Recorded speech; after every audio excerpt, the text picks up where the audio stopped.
All right, go ahead and repeat what you were saying because I know it cut out. I'm sorry. Oh yeah, yeah. For those who are listening, we had some issues with Skype, but yeah. Based on what I was saying, like I think you're right. I think that that cop you mentioned is involved as well, because I think this whole corrupt cop thing is bigger than we know as of right now. Yeah, the guy, you make a great point. You're right because the cop who gets revealed as Jigsaw is Zeke's rookie cop partner, and he didn't actually have kids, which is just like sick as hell.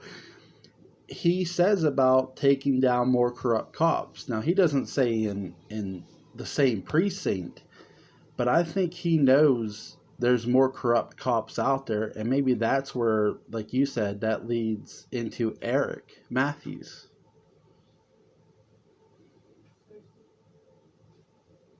You know, with him wanting to take care of corrupt cops, do you think that might mean like in a not legal way, like he'll be actually killing them himself? Well, instead of putting them in prison, he'll actually be killing them.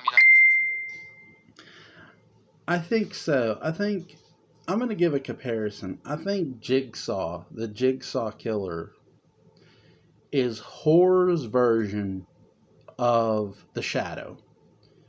What Jigsaw, now the Shadow doesn't set them in traps, but what the Shadow does is he punishes injustice. He punishes the corruption, the crime. He's the what they call the Dark Avenger in every way. So I honestly feel yes that they're going to. He wants Zeke. Now, whether Zeke ultimately does end up doing this or not is up to him. But we know that that other guy is going to do this. He's going to go to other departments and try to take down the corrupt cops, or at least give them a choice of, hey, you could either, like he says, live or die. Yeah, I could see that too. what do what do you hope to see in the next Saw installment? I hope we actually see Tobin Bell return, and I haven't thought of a way he could. I think I mentioned this before, but in case I haven't, see, for those that haven't seen Jigsaw, it's revealed that John actually had a nephew, which means that he has a sibling. So one idea I had was maybe he has a twin brother. His twin brother becomes Jigsaw. That could be true. I mean, for all we know, maybe John Kramer's twin brother or even brother is already involved. We don't know. That's true. And actually, I'm surprised they didn't do anything with that with in Spiral actually. Here's the one thing I'll point out with Saw. Just because a character isn't being seen, especially with this franchise, doesn't mean they're not around. Well, that's true. Look at Dr. Gordon. Yep, Dr. Gordon is the best example. He, we don't see him past Saw 1, but he's pretty much in all the movies. He's helped set up some of these traps himself with this the doctor stuff. So Dr. Gordon is the best example. We all know Dr. Gordon's out there, Logan's out there, now this guy's out there. It's hard to tell who else is out there, you know, or who's really pulling the strings. Yeah, that's true. Actually, one thing that's interesting about Dr. Gordon is one time I watched a video like when I think before Saw 6 came out, but I could be wrong. And I watched a video on YouTube about the guy that had the eye, like the key behind his eye. And someone said that they think Dr. Gordon was involved because, a doctor had to put the key behind his eye. Yeah, that's a great point. I mean, a doctor would have had to do that from a surgical standpoint.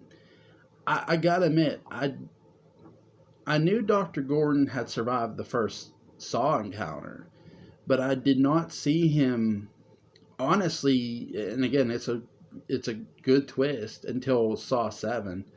I did not see him being an apprentice of Jigsaw. But so again, it goes to show you Dr. Gordon really is proof, and so is Amanda and Mark Hoffman. Now you got this other cop. Anybody could be a recruit, or to sort of give a shadow reference, be an agent of Jigsaw. Yeah, that's also true. What's interesting about the whole Dr. Gordon thing is, I guess in Saw 2 that wasn't originally planned. Well, him being an apprentice, I guess his dead body was gonna. This is what I've heard. I heard his dead body was actually gonna be there, but there was problems between the studio and the actor that played Dr. Gordon.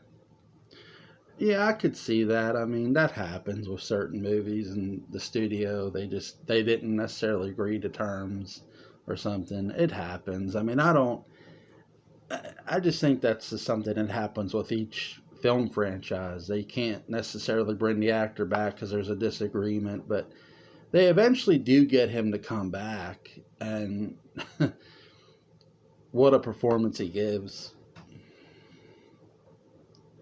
Yeah, and I kind of wonder if the studio things is why he hasn't returned again. Like maybe that was a one-time only thing, but I kind of hope not. I kind of want to see him back. Cary Elwes, if you listen to this, please come back to the Saw franchise, because I think he would be just a wonderful addition to come back again. Yeah, I agree.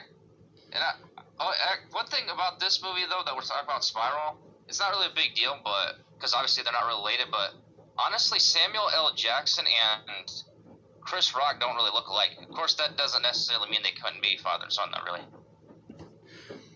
I think Sam Jackson was added to this movie to sort of give another star, to give a big star kill off. And really, he is. He's still a star in his own right at this point in time in his career.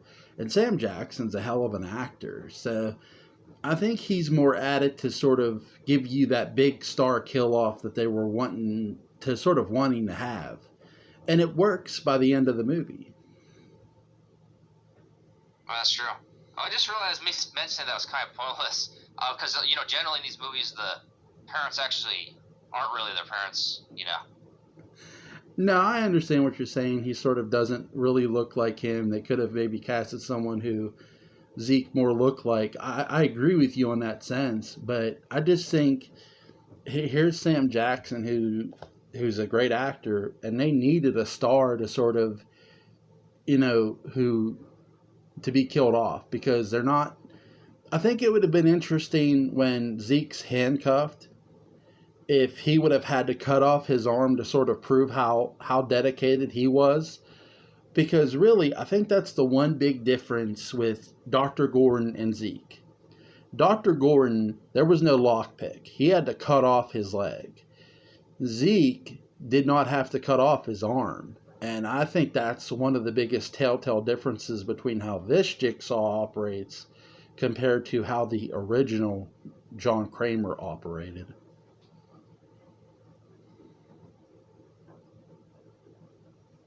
Yeah, I agree with you on that, how'd you feel about the glass trap? I mean, the one that, what I'm talking about. The coffin one, or? Oh, no. There's like...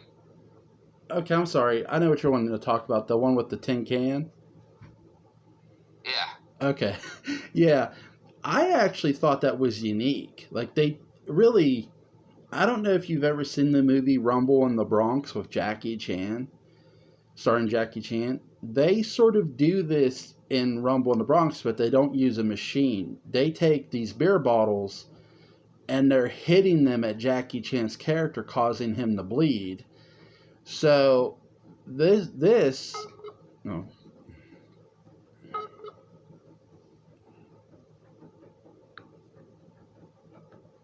And we lost connection again. Give me a second, guys. I'm going to try to get Daniel back.